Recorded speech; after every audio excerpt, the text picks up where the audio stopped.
Uh-oh. Here comes trouble.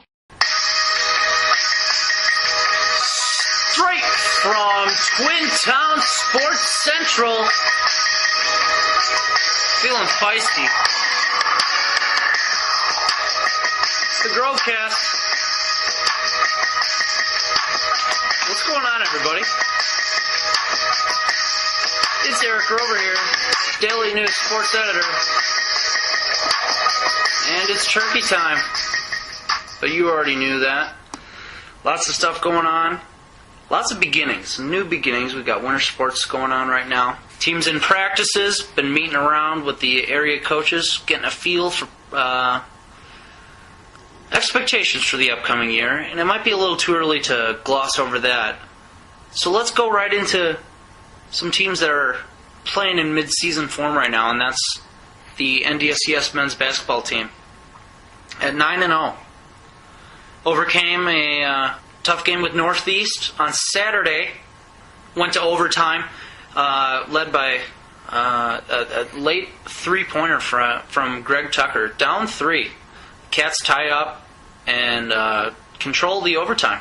Get it done. And then Sunday, Tucker scores the first 15 points. He's an exciting player. And he's just one of many players on that team that can shoot the basketball, run the floor. The team is stacked, really. I know that they don't have the size that they might have had last year that Schumacher is looking for, but they make up for it with athleticism and just working hard. I had a chance to sit down with Tucker and Jeremy Newton, a dangerous wingman himself, the other day to talk about the Cats and their 9-0 start.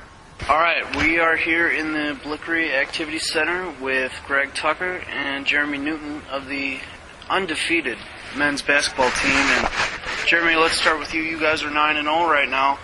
How have you been able to do that? I just been being a team player, passing the ball. We all a family, so we all just communicate with each other on the court. I come off the bench, bring major points, bring energy to the team, when I come off the bench, so and do my job what my coach wants me to do. Now, Greg, you and Jeremy are one of the two guys that saw some minutes last year back from this team. You guys have basically a whole new look to the Cats. How have you been able to be so successful? Luckily, from the beginning, we all gelled immediately. We noticed in our open gyms at the beginning of the year that we had a lot of talent, and we're much more of an athletic team this year. Like last year, we were a lot bigger than we are, but this year we have a team full of athleticism and shooters. So we definitely use that to our advantage. And like Jeremy said, we're a family. So we're bringing that. We're keeping that on and off the court. How have your roles changed this season? This is for both of you guys. You guys are the sophomores. You guys are the leaders. How has that changed the way you look at and approach games? I had to change from last year. We did a lot of learning from the other sophomores, and now this year we just we basically know what our coach wants to expect from us. So we just basically just do what he do and do with our plays and stuff like that, because we already know the system, so that's how we communicate with each other. Yeah. And plus, we both from Chicago, so we know what it is. Did you guys play with each other in high school or play against each other? We played against each other a little bit in the AAU. Okay. Yeah. All right. Well, Greg, your role has changed. Last year you were a point guard. This year you're more of a scorer. How has that been for you so far? It wasn't that much of a transition because all my life I've been playing either the point or the two, so it really wasn't that much of a transition. It didn't make a difference to me. I just figured I'd play whatever position coach would put me at. Yeah. Now you guys are seeing a lot of minutes, and you have a lot of new faces to share the ball with. How have things been going on the court? We're on paper we're undefeated, and on the court we communicate with each other. We know what to expect from each other. So of course, like any other team, we have our small verbal disagreements or whatever, but that's only because we know what to expect from each other. We know how good each other are, and we know how good we can all be as a team. Yeah. Now, Jeremy, what's the biggest strength of this team? You guys are very fast, very athletic. You got a lot of depth on the bench, but you have to pick one. Which one would it be? I'd say we're more quicker this year, more athletic this year. Okay. We all can run the flow. We all can get fast break. We all can jump, all can rebound. So I think this year this team is way better than last year's team because we have more talent and we have a lot of more sophomores this year that can that basically know their role and basically know what to do. Now, you guys were nationally ranked last year. Do you really believe this team is better? Yeah. Yeah. We definitely do. Why? Why? Because of the depth. Yeah. Because we have so many players that we could put in without losing any momentum. Mm-hmm. So we can really go 9 to 10 deep for a whole game. Yeah. Without a problem. Well, it hasn't been easy for you guys. You guys have not been blowing out everybody. You've been playing from behind even. You've been able to come back. What does that say about your team, the ability to come back when you guys get down? You guys work together. We basically just, we go in the locker room, talk about the situation, and then we basically just come together and say we need to step it up, and we just bring energy out. Whoever come in, sub in, something out. If I come in for Greg Tucker, if I come in for Tommy Woolridge, we just come in and high five and play defense and rebound. What's it? Because you have a lot of new contributors to the team, guys like John from Germany, Tommy. The list goes on. Who's really impressed you? Of your teammates that's really stepped up so far this year? I wouldn't really say a teammate. I would just really say all of them stepped up. Everybody on the team, including Carter Denson, including Cameron Shaw. Yeah. Everybody step up. TJ Klein. Every time we step out on the court, we get them. They high five us. They hype us up. So everybody from the team contributes. Now, I want to ask you about John a little bit more. He's from Germany. He kind of brings that European style to your team. He's big, tall, stepping out, shooting the three. Does that help the team out? It definitely does. His ability to stretch out the defense is amazing. He can handle the ball well enough. He can, like you said, shoot from deep, and he gets down there and rebounds all the time. Like, he's just a scrapper, and we love that about him. He definitely draws the bigs out of the paint, makes it easier on us guards to slash to the basket, and finish with ease. Now, when you're working with Coach Shu in practice, what's the thing that he keeps on keying you guys on? Defense, and bring energy every day to practice. Every day, you just say bring energy, and every time you step on the floor, bring energy. That's all he say. Well, when I watch you guys play, it seems like you are trying harder on defense than you are on offense. You don't see that from every team. Do you guys take a lot of pride in your defense? Definitely. Yeah. We do too many defensive drills to not step up on D during the games. We figure with our athleticism, shooting ability, and just quickness, we figure if we lock up on defense, the offense is going to be the easiest thing in the world. Yeah, and plus, Coach always put us in our head that once the defense comes, the offense gonna come. So that's what we learn defense, and then offense gonna come. So that's how we play. Now, you guys are, as we talked about, 9-0 right now, undefeated. How important is it for you guys to stay undefeated, or is it just more important for you guys to get better? I think we get better every day. Undefeated, we happy, but we still our next opponent. We just play hard every day. Every day we just go hard in the gym, practice hard. We get it in, get it out, and that's how we do it. We just step on the court. It's all about business. No plan, no nothing. Soon we tie them shoes up. Everybody have their headphones on. It's all about business, and that's what I like about this team this year, because it's all about we're a family. Everybody stick together. No arguing, no fighting. We just play as a team, and once we step on this floor, or I sub in and go out on the bench, everybody cheer us on. Now, you guys were standing right over there during the regional final last season when you guys lost on your own home floor, and that was your only home loss of the season. Does that motivate you guys? Do you think about that? I think about it every day, whether I want to or not. I'm gonna think about it myself, or I'm reminded by someone in the student body or someone back home. I'm always reminded about it, and we definitely use that as motivation, not only because we were freshmen and we were on the bench at the time of the loss, but we use it as motivation because we feel that that wasn't our time to lose last year. Yeah. And we lost way earlier than when we should have. So we use that keep that in our heads and we want to make sure that we get way farther than what we did last year. Yeah. Now, what are your goals for the season? My goal for this season is keep working hard every day in practice, bring it to the table every game, cheer each other on from the bench, off the court, on the court, and just play as a team. You know, conference champion. We want to win the conference again. Yeah, we want to keep that streak alive. Yes. We want to win the regional. We want to make it to Hutch. We need to make it to Hutch. That's definitely a goal of ours. But we're taking it one step at a time. So as of right now, we're just focusing on conference and regional. Yeah. Now, how far can you guys go? I know that's a kind of an unfair question to ask, but can you guys see yourselves as I feel like champions? We can go far.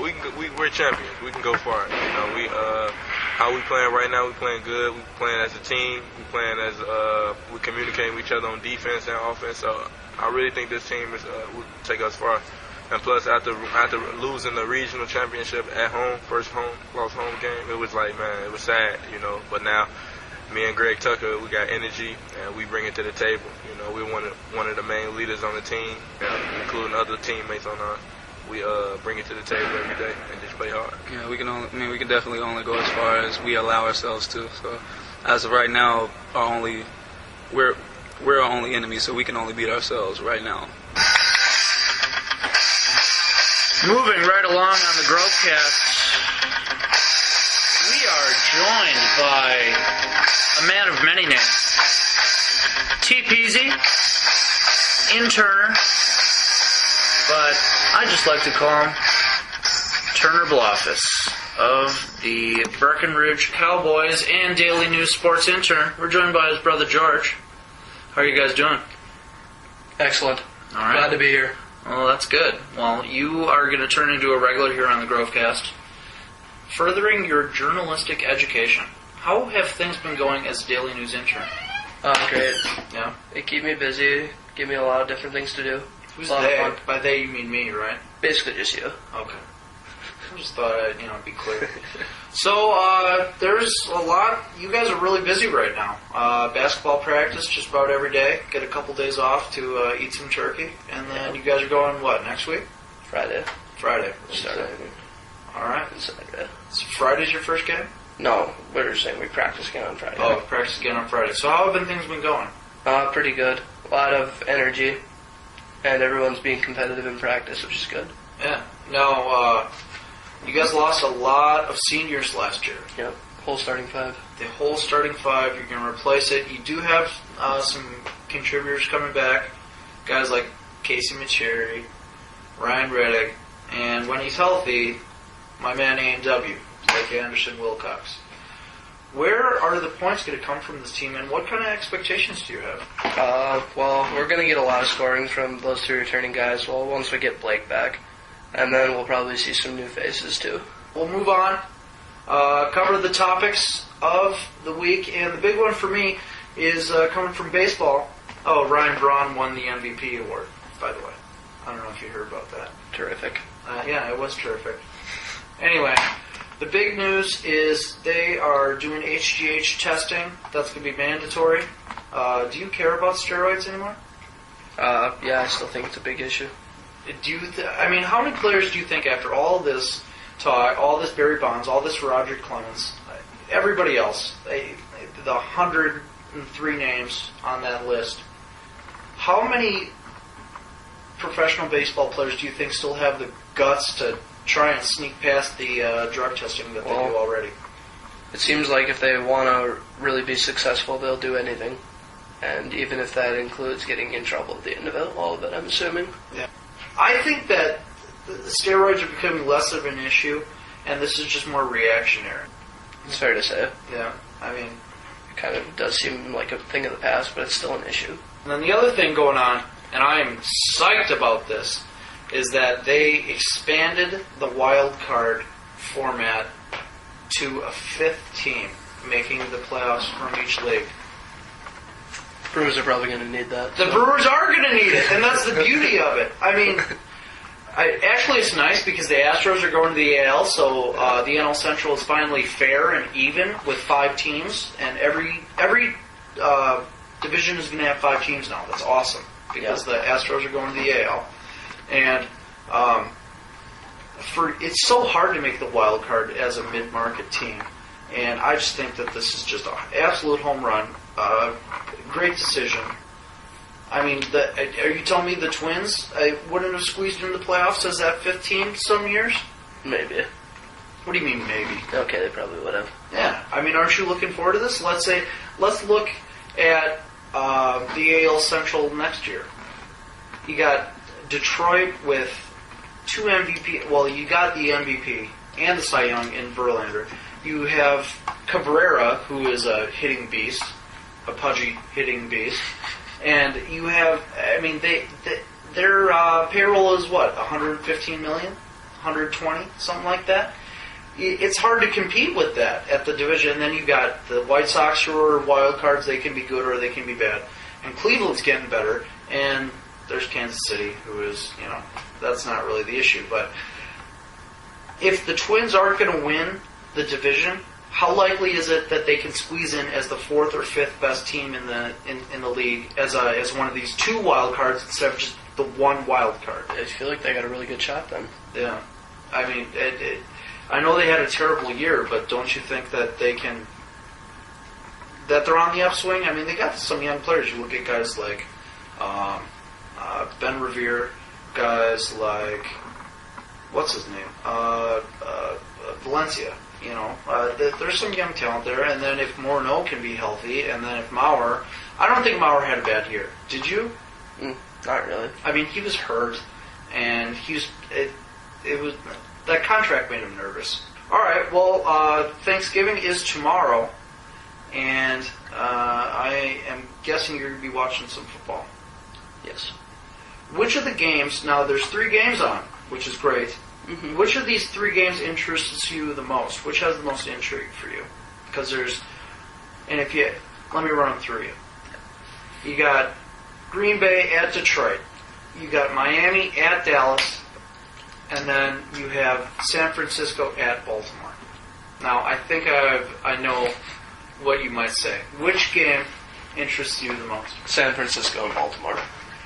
Now, for those of you who don't know, Turner is quite the Baltimore defense fan. Are you a fan of the offense or just the defense? Most of the defense, but I have Ray Rice on a couple fantasy teams. So. Nice. Yeah. So I thought Ray Rice was going to be so bad this year. Like, in terms of fantasy, like, I thought that he'd be a decent runner and, like, produce a little bit, but I didn't think that he would be scoring 2 touchdowns every game the way he's been. Yeah, and he's catching well. Or he's being a great receiver, too. Yeah. He's a good dual threat. Crazy. But, are you nervous about your Ravens? I'm going to say it. Your Ravens facing a team that's won 8 straight in the 9-1 San Francisco 49ers. Lately they've been kind of playing to the level of their competition. Mm-hmm. Like how they dropped one to Seattle. They played awful that game. I was going to ask you about that. Yeah, that was terrible. I couldn't watch it. Can the Ravens be a real pretender? A real contender in the AFC when they're losing to Seattle? Seattle's like the worst team. They play to the level of their competition, therefore they're going to play really good if they're playing a team that's won the last 8, and they're going to stop them.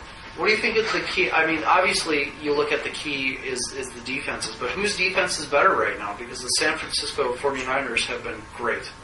I mean, their offense is led by the mediocre Alex Smith, who people are high on. I don't know. He's never been in the playoffs. I wouldn't trust him if I was a Niners fan. So it's got to be the defense. Now, which defense is going to prevail in this game? Ravens defense. Why? They're just better, and they're experienced. Yeah. And they're still producing with all of the age they have. Yeah. With Ed Reed and Ray Lewis are still top players at their position. Yeah, no, I guess I'd probably take Baltimore in this matchup too. Mm-hmm. Just because, I mean, I don't think Joe Flacco is a superstar, but I think he's certainly better than Alex Smith. Yeah. And he's got a much better receiving core to throw to. And who would you take, Ray Rice or Frank Gore? Probably Ray Rice. I would too. So, I mean, the check marks are all there for on the offensive side of the ball, and then you got to assume that the defense is going to be a wash. Or I would probably favor the 49ers a little bit. Sorry. That's all right. But I really, it depends on how Flacco does, in my opinion, because the defense is going to do their thing. Do you think that he'll ever win a Super Bowl? Yeah. Flacco? Really? Definitely. Why? Because he's on the Ravens. So? He's got to win one within like the next 2 or 3 years. Yeah, deep. Then Ray Lewis can retire on. I think there's a lot better teams in the league right now to stand in Baltimore's way right now. Yeah, really. Who would you think? Well, the Green Bay Packers are fantastic. The Green Bay Packers. Maybe you've heard of them. They're 10-0. They're all right. They're going... They got the refs on their side. I'll tell you what. I don't know why they decided to make this game at 11:30, but that's going to be a killer for me. Because I was planning on sleeping in on my Thanksgiving, enjoying my day off. This is totally ruining my vibe. This is totally screwing up the mojo, what I wanted to do. I don't like this at all. Alright, boys and girls, and trained animals. That's going to do it for another Grovcast. There's a ton of people to thank this week, so I should probably do that. Shout out to Greg Tucker, Jeremy Newton, Turner Blaufuss, and George Blaufuss. Thanks for stopping by, guys, and thank you for listening. Hey, we'll catch you next week on the Grovecast.